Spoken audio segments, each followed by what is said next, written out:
Mr. President.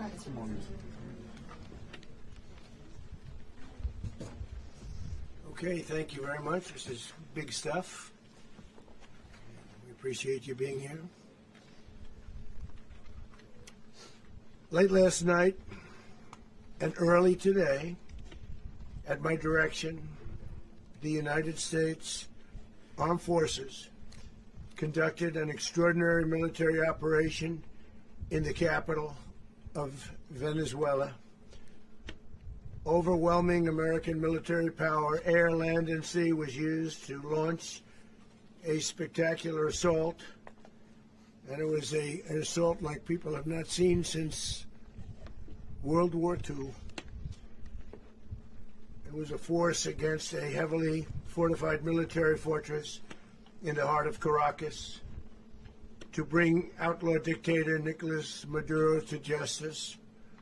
This was one of the most stunning, effective, and powerful displays of American military might and competence in American history. And if you think about it, we've done some other good ones, like the attack on Soleimani,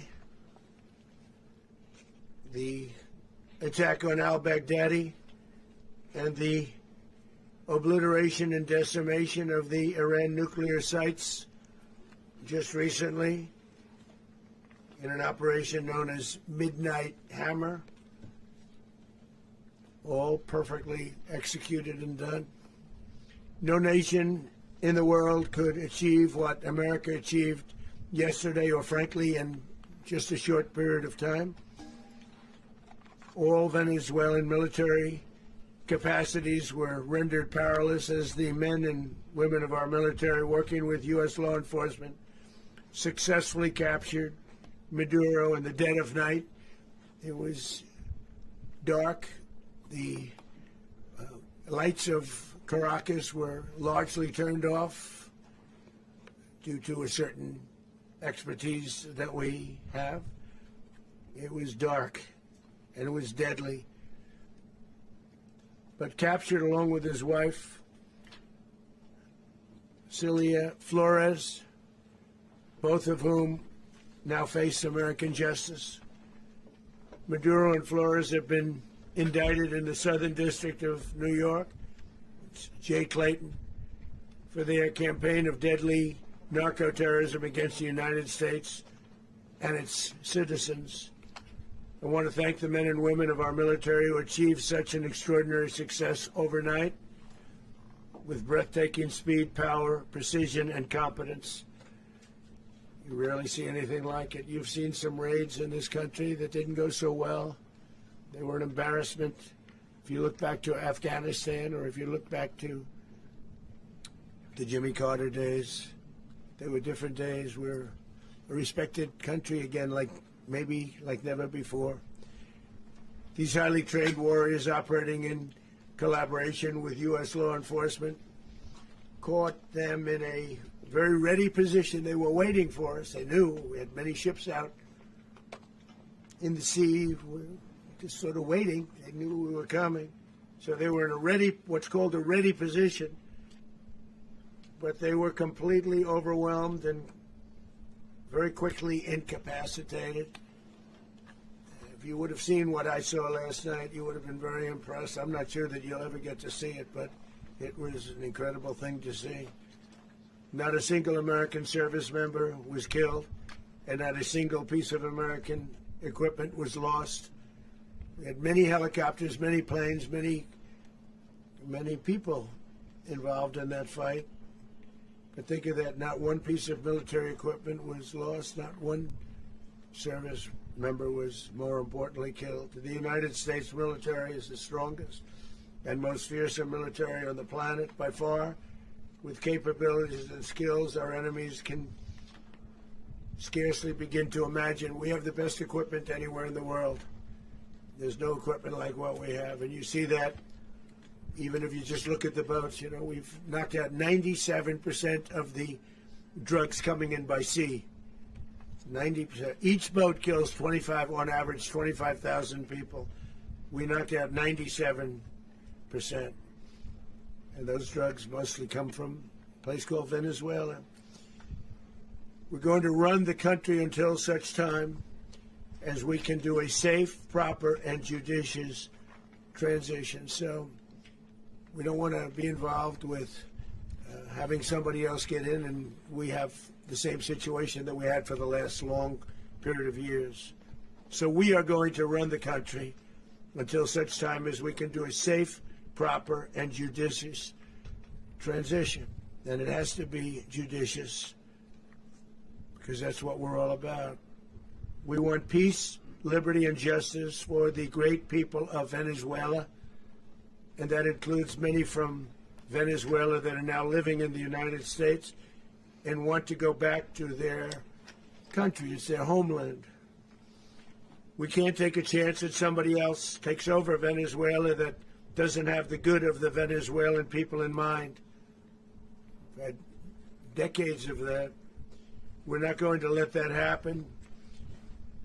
We're there now, and what people don't understand, but they understand as I say this, we're there now, but we're going to stay until such time as the proper transition can take place. So we're going to stay until such time as we're going to run it, essentially, until such time as a proper transition can take place.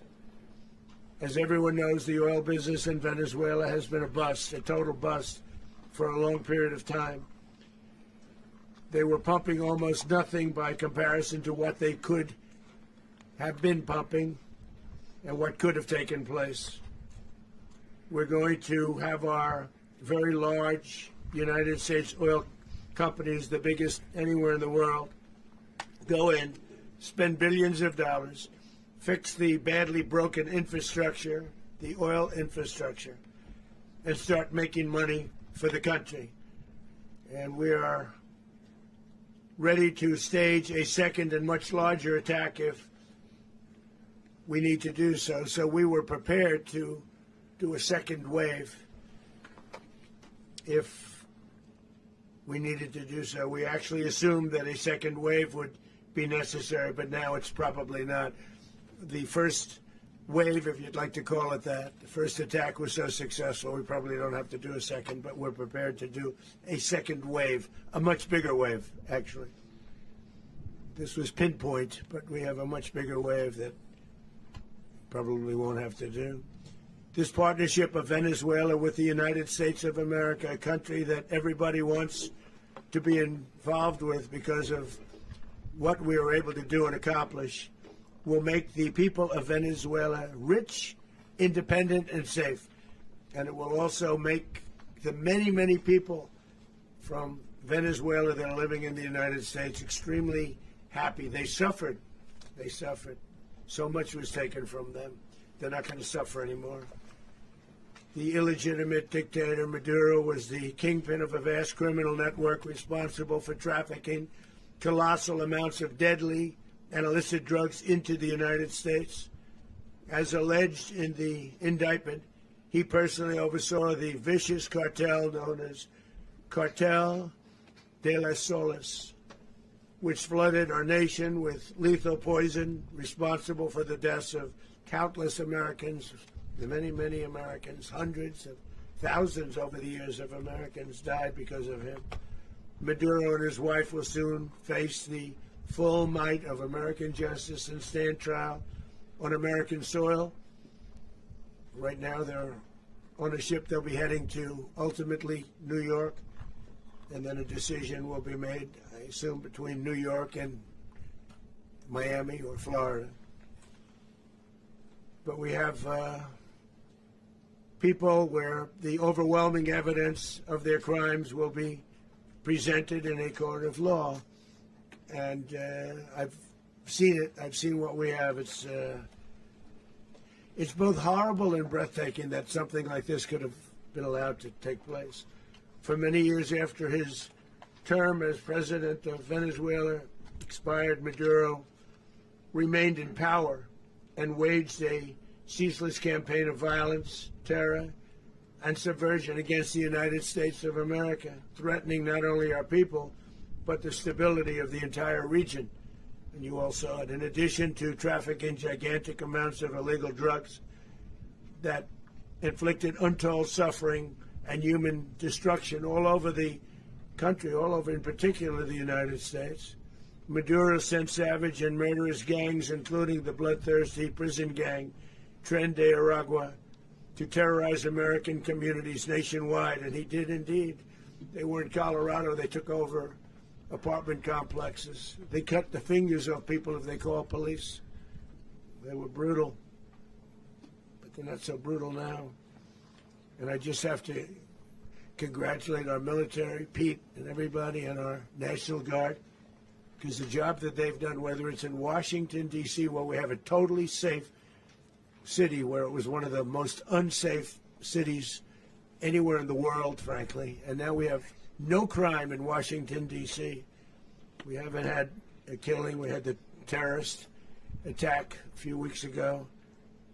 A little bit of a different kind of a threat, but we haven't had a killing in a long period of time, 6-7 months. We used to have two, on average, 2 a week in Washington, our capital. We don't have that anymore.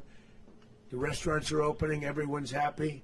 They're going, they're walking their daughters, they're walking their children, their wives. They walk to restaurants. Restaurants are opening all over Washington, D.C. So I want to thank the National Guard. I want to thank our military. And I want to thank law enforcement. It's been amazing.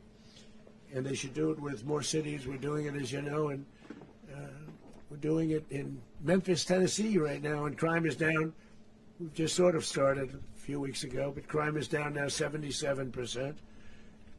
And the governor of Louisiana called, great person, and he wanted us to help him, as you know, in a certain very nice part of Louisiana, and we have done that. It was a rough section, and we have crime down. I understand it's down to almost nothing already after 2.5 weeks. New Orleans, it's down to almost nothing, and we've only been there for 2.5 weeks. Can't imagine why governors wouldn't want us to help. We also helped, as you know, in Chicago, and crime went down a little bit there. We did a very small help because we had no working ability with the governor. The governor was a disaster, and the mayor was a disaster. But it knocked down crime. But we're pulling out of there. When they need us, we'll know. You'll know. You'll be writing about it. And likewise, Los Angeles, where we saved Los Angeles early on, where the head of the police department made a statement that if the federal government didn't come in, we would have lost Los Angeles. That's long after the fires. That's when they had the riots in Los Angeles. We did a great job. Got no credit for it whatsoever, but that's okay. It doesn't matter. We don't need the credit. But we'll be pulling out when they need us. They'll call, or we'll go back if we have to. We'll go back. But we did a great job in various cities. But the place that we're very proud of is Washington, D.C., because it's our nation's capital. We took it from being a crime-ridden mess to being one of the safest cities in the country. But the gangs that they sent raped, tortured, and murdered American women and children. They were in all of the cities I mentioned, Tren de Aragua. And they were sent by Maduro to terrorize our people, and now Maduro will never again be able to threaten an American citizen or anybody from Venezuela. There will no longer be threats. For years I've highlighted the stories of those innocent Americans whose lives were so heartlessly robbed by this Venezuelan terrorist organization. Really one of the worst. One of the worst. They say the worst.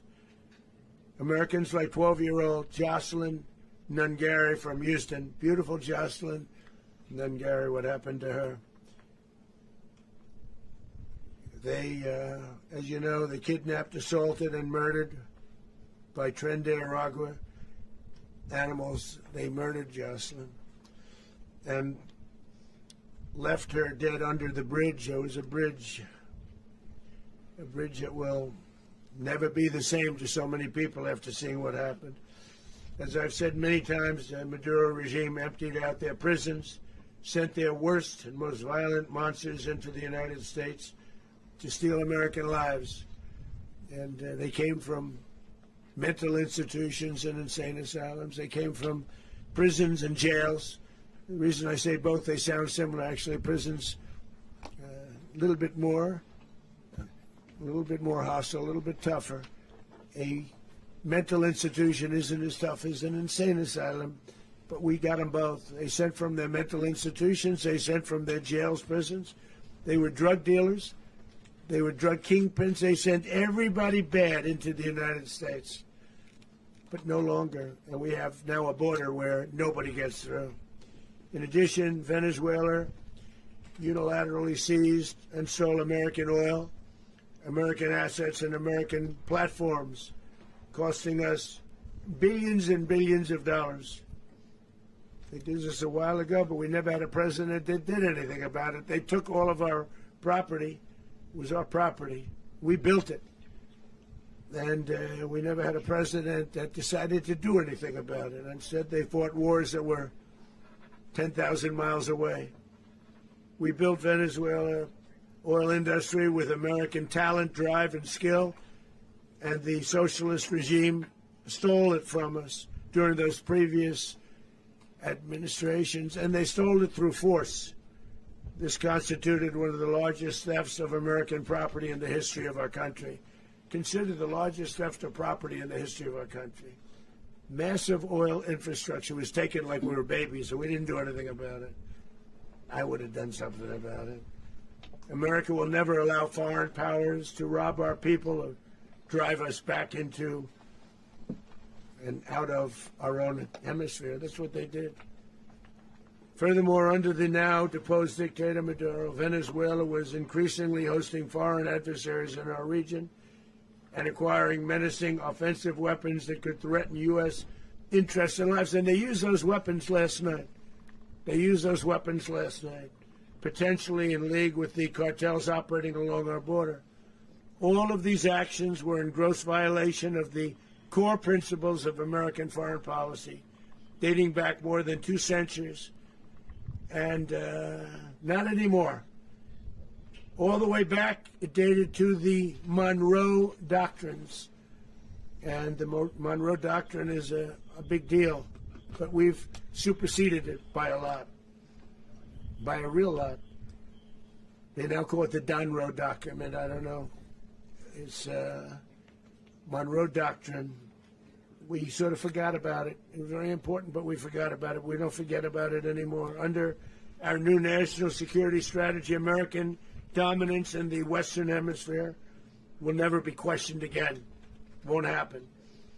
So just in concluding, for decades, other administrations have neglected or even contributed to these growing security threats in the Western Hemisphere. Under the Trump administration, we are reasserting American power in a very powerful way in our home region. And our home region is very different than it was just a short while ago. The future will be, and we did this in my first term. We had great dominance in my first term, and we have far greater dominance right now. Everyone's coming back to us. The future will be determined by the ability to protect commerce and territory and resources that are core to national security. These are core to our national security. Just like tariffs are, they've made our country rich, and they've made our national security stronger than ever before. But these are the iron laws that have always determined global power.